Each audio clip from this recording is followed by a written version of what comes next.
So this is the Dirt Shed. Oh, no, it's not. It's the Tech Show, and I'm sitting in this week for a little bit.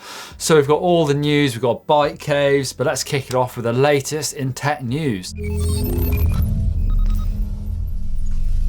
Schwalbe have got this brand new hands damp, so it's got bigger knobs than the old Tyre, so more suited to aggressive riding. Also some big tyres, so in 27.5 goes up to 2.8 inches wide, 29 comes up to 2.6, so really following the current trends of that one. Also available in 24 and 26 inch, so plenty of options on that new Schwalbe tyre. There's also a new compound on this hands damp tyre, so just to try and fix that premature wear of the previous tyre, so Schwalbe working super hard on that new tyre. Also this Rilo 360 camera, so this was all over Sea Otter.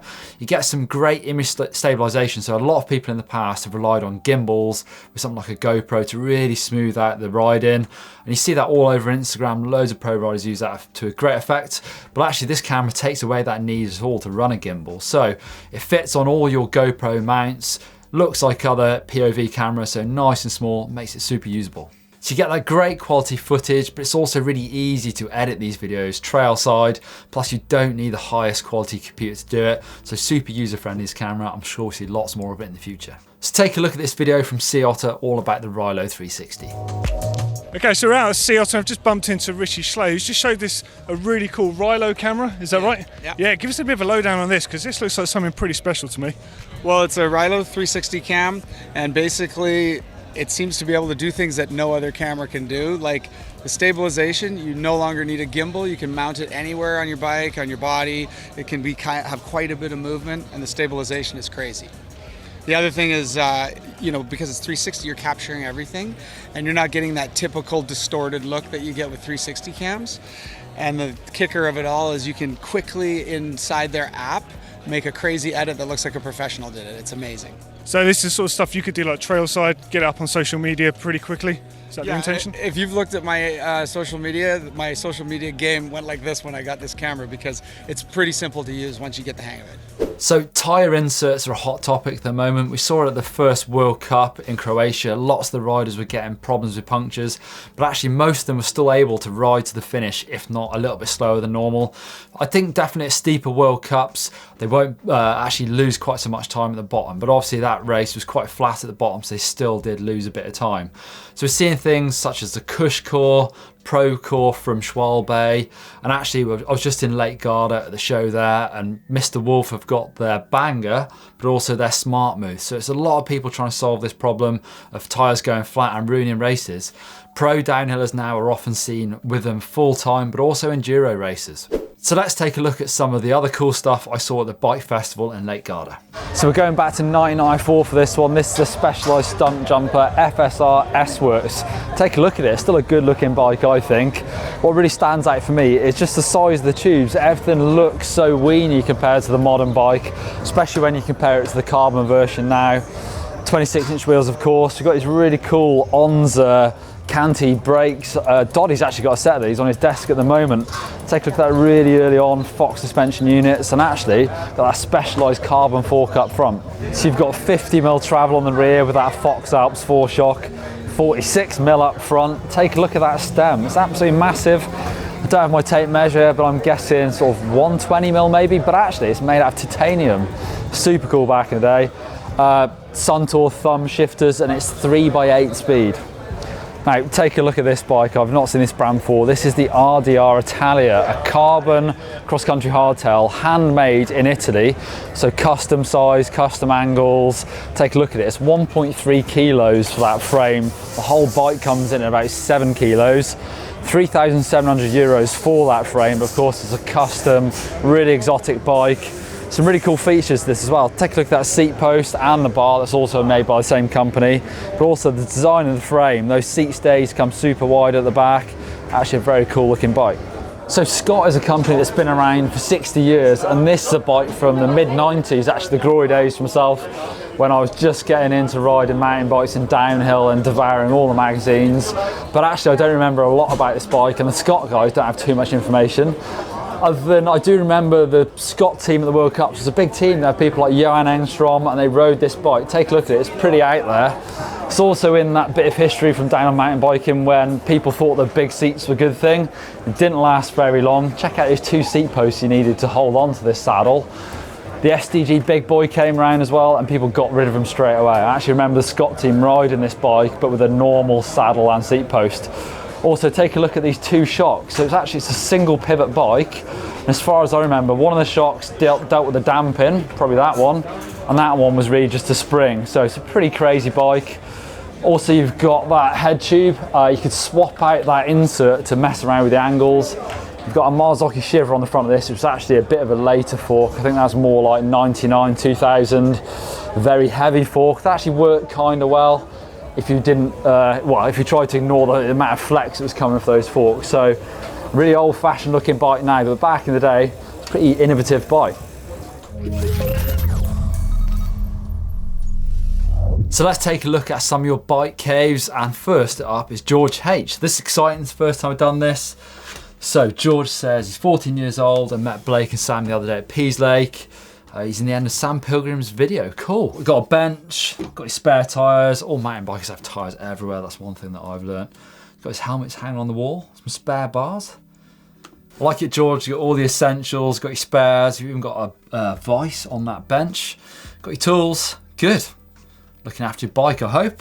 Right, now on to Trev Hyde, who's in Burton upon Trent. He says, this is my garage stroke bike cave. It's an ever increasing task to keep the bikes winning in the space wars. Oh, I like what you're talking about. Loads of bikes, what have we got? Got a Mega, got another hardtail up on the wall. Got, well, 3 hardtails, kids bikes down the bottom. Absolutely loads. Got the bike racks on the wall as well. Check out the tools. That looks very organised. That's much more organised than my toolbox. What we got in there? Got a digital pressure gauge, got a torque wrench. Obviously, you know how to work on a bike. You've got some pretty special tools in there. And check out that floor. I like the way it's working. Super cool. Massive workbench and toolbox in the corner. I can see a GMBN jersey. Nice one, Trev. Super cool. Loads of storage. And a really, actually, nice and tidy garage. Right, on to Kyle, who says he's 20 years old. He's at the University of Oregon and riding for the Mountain Bike Club. Nice one. But like most college students, I have little space for my stuff, so my bike cave is a designated downstairs storage space for our bikes and gear. He's got a 2018 Giant stance, and his roommate's got a Marin Mountain Vision. Nice one, using that super compact little space to the best of your ability. You've got your helmet and shoes and stuff stacked on the stairs. That's a good little touch. Just shows you don't have to have a massive amount of space to keep your bike in. Hopefully you can work on your bike somewhere else, so I reckon it'd be quite hard in there. You've been whacking your head all the time, but cool, I like it, I like your style. So last one this week comes from James Boothby, and this is Bike Caves in progress, he says. It's a space where he uses to work on his and his partner's bike. You guys recently showed my girlfriend's Kaliber bossing out on the bike vault a few months ago and gave it a nice, oh, tough. I would be grateful if you showed my bike cave on the tech show, so let's take a look. I like the way you've got the bikes mounted on the wall. I bought the hooks to do this myself ages ago and I've never set them up, but that looks really cool. Keeps them out of the way, stops them from scratching each other as well. Got a bike cave, no, a man cave sign on the wall, love it. Also all of your tools stacked up. Some car wheels underneath the desk. I've got a similar setup in my garage. Loads of spares by the looks of it. And that toolbox, really cool. I really like one of those sort of wheel bottoms to them so you can stick your toolbox on the top, all your spares inside. That's a great way of doing it. It's a nice one, James, super cool. Why not check out my garage whilst here as well? I did a video about it a little time ago, so take a look inside my garage. Who's that? That was you. Do you want to come into my garage? I'll give you a bit of a tour, show you my toys, some of my tools and all the cool bits and bobs I've got, or at least I think they're cool. So should we start with the bikes? I guess one of the bonuses of working for GMBN is I get to ride lots of different bikes. So here I've got my Scott Genius. It's running 27.5 wheels at the moment. There's a set of 29er wheels. This corner at the moment is sort of cross-country corner. Got a Canyon Exceed hardtail at the back. Got the Lux full suspension cross-country bike. That's something I ride a lot in winter actually for training. From my house I ride out, do a couple hours, big epic rides. Love that bike for doing that. I've got a Giant Anthem hanging up there. That's the bike that I was supposed to race in off-road Finnmark in Norway until I broke myself on my road bike 2 weeks before. So I'm saving that for something else at the moment. There's my road bike that I use for training. I'll show you my training setup in a bit. Behind you, we've got my e-bike. So that is my Specialized Canevo. Down here, we've got another little Specialized. That is my little man's Specialized Hot Walk. Pretty cool little bike. Up here, retro corner. That is my first ever mountain bike that I got in 1995. So it was actually old when I got it. It was 1990. So Kona Lava Dome, speckled paint, lovely. I lost the original Project 2 forks, unfortunately, so I just built it back up with a mix of parts, and I use that as my pub bike for getting around on. Moving over to the work area, just here, I've got a really cool workbench here that's secured to the floor, so it's really stable. Got a nice new vice put on that, so it's great for hammering things. Don't know, like getting bearings out of things or whatever, or generally motorbike stuff. Generally takes a lot of hammer. Got loads of spares up here. Spare grips live there for some reason. I should have somewhere better to put them really. I've got a little Bose speaker, love that thing, lives in here pretty much. I've got this little camelback tool pouch. Got one of those little toe peak ratchet sets, really good. Various bits, so also ratchet bits working on bikes. Assorted Allen keys, very useful. Spare battery from e-bike. I've got a very posh little RockShox tool set. Check that out. That is cool, isn't it? Made by Abbey Tool. I don't actually use those, to be honest. They just sit there and look nice. Got my spanners hung up. That is really useful. I'm so glad I made that thing, just so you can find a spanner really easily. And this is cool, I think. So I've got a few of these boxes that's full of random old bits. So if I ever break apart, what I do is I just strip them for sort of nuts and bolts, and you'd be surprised how often I have to dip into this for various bits and bobs. So yeah, saved my life a few times. Right, that's enough from me here in the shed. Back to Doddy with all the usual stuff. Wicked, thanks Neil. So back to me now to go into the rewind section of the show. This is our retro corner. So we get to discuss all of that sort of old school mountain bike stuff. It could just be some random parts, or it could be a complete bike. Or perhaps you guys have got questions about specific things or how they developed and what they came from in the past. And fire your questions in and we'll get going with them. First up is from Avery Eggert. Hey Doddy, this is my dad's old Cannondale M600 that I grew up and learned to ride on. I've got all the original parts on it currently, but I also have an aftermarket Manitou Answer Manitou 4, Elastomer 4, and I threw on some Continental Mountain Kings. The bike's a ripper and it weighs like a feather. Man, I'll tell you what, like I always wanted a Cannondale back then. I eventually got one later, but not in that era. So that's like the pepperoni fork on there. That was their brand name fork. It's got those characteristic rear dropouts, which they were kind of ugly in a way, but they just worked and they became synonymous with the name Cannondale. They stick out like horizontally so far. It's such an odd design that you just don't really see anymore. But look at the size of the down tube on it. They were the first people to really go for big, oversized tubing, and that classic Cannondale font. It's so nice, I think. It's a really nice bike, and of course that paint job's really good. Oh, and you've got the classic Coda quick release on there too. Diacomp 986, or yeah, I think they're 986 brakes, maybe 985s. Is that titanium bottle cage? Can't tell. I love the original Cannondale sort of decal on the head tube as well. That was really cool. Did you know before making bikes, Cannondale were actually a bag manufacturer? They used to make rucksacks and camping bags and things like that. And then they started making bikes. There's actually a website called vintagecannondale.com. There'll be a link below this video, and you can actually see all of their catalogues way back to the beginning. You've got to check it out because some of the stuff in there you just don't believe that Cannondale actually made. It's really cool. Always loved that company. In fact, I think I'd like to do something with Cannondale on sort of their history, because there's just so much of it. The stuff they've done, really influential brand. Delta Vs, Killer Vs, Super Vs, like, oh man, so many nice bikes. The motos, of course, lefties, head shocks. You think I like Cannondale, don't you? Oh, wicked. Thank you for sending that one in, Avery. That's a really nice little trip down memory lane. Next up is from Lars Anders. I thought you might want to have a look at my old Scott, which I still ride quite a bit. I inherited it and gave it some TLT. Judging by the GDC, I think it might be a 99. Yeah, actually, it's probably maybe earlier, you know, maybe 98. Currently, it's doing duty in China. For moderate XC, I feel it performs very well. I did a 3-day 200k stage race on it. Pretty ripping big race. I was very happy to get a super nice. Oh, no way. So Martin and Blake gave it a super nice on a dirt shed show. Oh man, I've definitely got to talk good about this. Now it's nice. I do remember when they were classic, when it used to be called Scott USA was a brand. Wow, cool. It is in good condition there. You've looked after it. It doesn't look like you must ride it in sort of wet conditions. If you rode that in the UK, I think it look like a heat by now. Classic V-brakes on there, XT derailleur. Scott into the dropouts and a mech hanger. Mavic X138 rims, Avid brake levers. Of course, Avid later became SRAM down the line. Wow, nice work. Really good to see that. And really cool you did a 3-day 200k race on a bike that's that old. That's good going. Make sure you check it for cracks though if you're going to continue to use it, because alloy does fatigue in the long term, and due to the nature of the material it can crack. Look under the head tube, look under the bottom bracket, seat stay bridges, chain stay bridges, any areas like that where the welds are. But you know, of course, it's got a great bike brand, so hopefully that will be good for many years to come. Next up is from Matthew Nunn. Now for my rewind entry, because he also sent in some other stuff which we'll see in another show.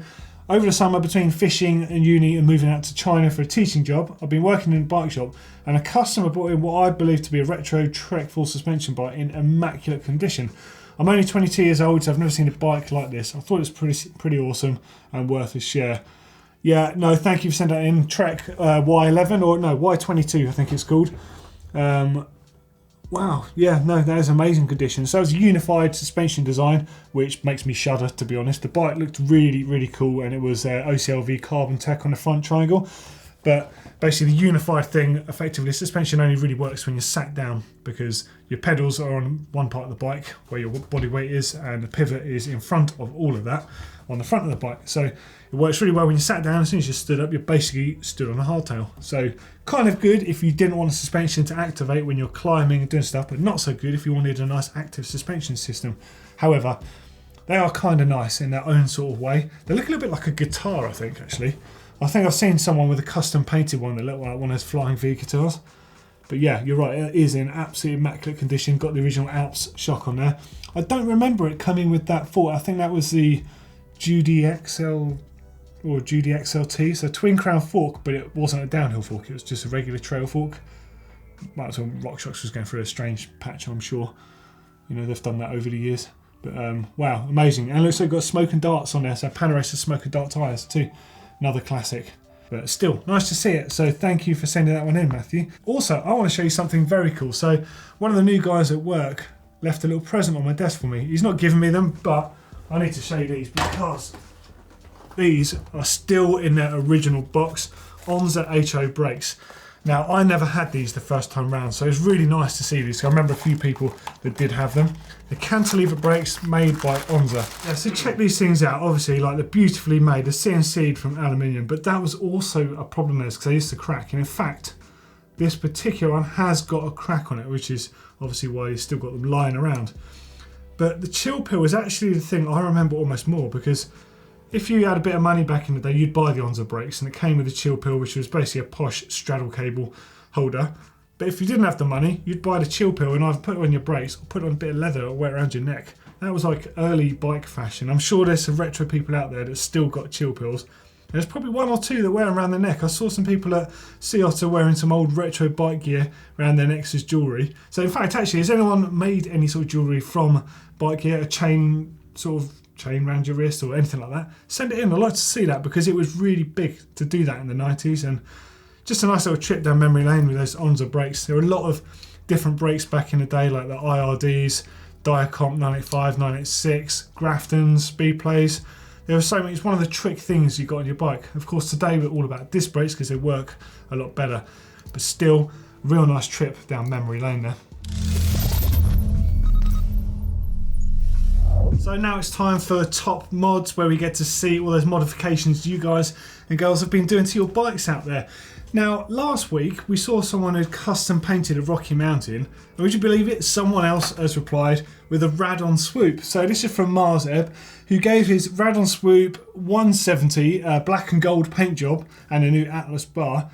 Like, I'm pretty blown away that people are actually repainting their own bikes, because there's a danger it's going to look terrible or you won't do it right, but you've done an amazing job. I think it looks better than the original by quite some way, I actually think. Done a really good smart job on that. I'd like to see a few more details actually, just to see how good your finish is, because you've got some like good straight edges and stuff on there, but I'm really impressed. I think that's a really cool mod. It's probably one of the more adventurous and more daring mods out there. But any other people painting stuff, send it in. It's really cool. Really want to see some more of this stuff. And the same, I know a lot of people are still into sticker bombing and stuff like that. So if you've done any sort of visual customization of your bikes, send them in. The email address is on the bottom of the screen. Make sure you use the hashtag #TopMods so I can find them nice and easy. We're getting a lot of emails at the moment and it is becoming harder to go through them all. So please just try and make it easier for us to get you guys featured on the show. But well done. I think that's, like Mars, you've done an amazing job on it. I think that's really, really cool. Like, I'm genuinely quite surprised how good it looks. But nice work. Okay, so next up is from Ryan Weatherly. Hey Doddy, my entry for Top Mods is finally converting my Giant Rain to a 1x. Whee! It was a 3x, but I was getting sick of it. I don't blame you. I'm well over like multiple chain rings. Don't need them anymore. Really do. That's my opinion, by the way. I hope you like it. Yes, I do. I think it looks great. You're losing weight, you're simplifying your transmission, and it looks great as well. I think 1x is really good. Don't get me wrong, I do understand that some people won't be able to afford to go 1x just yet. Maybe they will in future, and also understand that some people live in areas where they really do need a smaller chain ring, like a granny ring. So I get that, but I really love the simplicity of 1x. And yeah, that's great. SLX cranks, red chain ring. In fact, you've got those red Crank Brothers wheels. So traditionally, you have the nipple on the outside, on the rim, basically, and then the spoke is pierced through the hub and into the nipple. The nipple is tightened up to pull it tight. But these ones are the other way around. So the spokes themselves are actually coming from the hub side. The spokes themselves are actually coming from the rim side, and then the actual nipples are mounted on the hub side, and they're doing up in the middle. And if you look at some motorcycle trials wheels, you'll see it's quite a popular design. I'm not sure exactly why, but it's always been quite popular on Beaters and Montestas and other sort of bikes, but really cool to see. And I still quite like them. They're very unusual looking. I have had a few sets over the years and I always got on with them quite well. But yeah, thanks for sending that in. Sorry, waffling on a bit here. I love seeing 1x stuff, so please continue to send in your modifications. Love it. Top mods. Tech of the week this week is something I saw at Sealants a few weeks back, but I'm so impressed by them, I've got them to send some to me. So this is Rev Grips. These are suspension grips, if you can work that one out. So they're not like a bouncy set of grips, but they isolate you partially from the handlebars. This is quite a smart idea, and I've not seen anyone else doing anything like this. So it's a lock-on style grip. You've got your collars and you've got the main sleeve itself. Now the main sleeve itself is available in different sort of patterns and thicknesses and stuff. I don't know particularly which one this is, but that's irrelevant at this stage. So there's actually a gap of about 1 millimeter between where the grip and the handlebar is, so it can actually flex slightly. So it does isolate you somewhat from that buzz that you get through the handlebars. Now the next thing that's really cool is you have these little rubber bits that sit into the collar itself, and it enables the grip to actually float very slightly, and you can tune the amount that it actually floats. Now that does kind of sound weird, you know, if you're pulling up on the bars that the grips are moving, but when you actually feel them, it doesn't feel like it's going to do it that much. And I just think this is a really interesting bit of kit, potentially a really great piece of kit if you're one of the riders that suffers from things like arm pump, or you know, you're doing long distance riding, you just want to reduce that fatigue. I think it's a really, really cool concept, and I think we're probably going to see a few more things along this line popping up. So a few years back, Spank did those bars, the Vibro Core bars, which had a foam inside them to help dampen vibration. And of course, some carbon fibre handlebars also offer that sort of potential as well. And another thing I saw at Sealants to help with hand fatigue was the mushroom grips by Fabric. Of course, the mushroom pattern has been around for years. I've done them, called the long neck, but it's making a big comeback because it's so comfortable to ride. And personally, I think this is a really, really good bit of interesting tech because they're doing something that genuinely I have not seen anyone do before. So thumbs up to you guys for giving it a try. Check out their website, the link is in the description below. They do a couple of different style grips at different price points and that sort of stuff, but definitely worth checking out if you suffer from hand pain. Okay, another update for bike build. Last week I showed you the DMR Axe cranks that we have, although we're not going to run it with this chain ring. I've actually gone for a practice chainring because of the fact there was one on there originally. I gave them a ring and I've got the correct one, but this one is a direct mount on there and it's compatible with the frame, and it's like a narrow wide profile, but they use the wave technology, so the wave on the teeth actually help retain that chain. So really cool. Went for 34 in the end. I know some of you said 32 out there, but I'm just going on what I would probably spec on the bike, and I just wanted to give you a feel of the sort of things that I like to put on a bike with this bike build project. So nice, neat 34 tooth going on there. I'll be getting rid of that spider and it will look really, really clean and tidy on there. So I'm going to get that fitted to the bike fairly soon. We have got a fork coming in any day now. I've already received the invoice for it, so it does mean it's somewhere in transit, so we will show you that fork next week's show. Okay, so there is another GMBN Tech weekly show in the bag. So hopefully you guys enjoyed the show. A little bit of a different start to usual, but all good. And I think there's going to be a few more additions coming in the future weeks. We're going to really try and step the show up a bit. Now it's found its feet. We've got a great bunch of viewers out there, and I noticed in the comments every week there's a whole bunch of you that are with us every single week, so thank you for all the support so far. Of course, this has been the 18th show so far. I can't believe we're this far already, so please keep sharing it around and giving us all that love, and we'll keep giving you back everything we can. So for a couple more great videos, click down here if you want to see Jared Graves' Specialized Stump Jumper Pro bike check. That is a seriously nice new bike design. And click up here if you want to see how to put a bike together out of a box. Now, it's something that has been done a couple of years ago over on GMBN, but it's a newer video with a few more extra tips and stuff in there that I like to do when I set my own bikes up. So hopefully that will be helpful for any of you guys buying a bike direct. And that happens quite a lot these days. So if you're buying a bike, watch that video. It might be handy for you. As always, click on the globe to subscribe because we've got brand new videos for you every single week here on GMBN Tech. And if you like the channel and like the show, give us a thumbs up.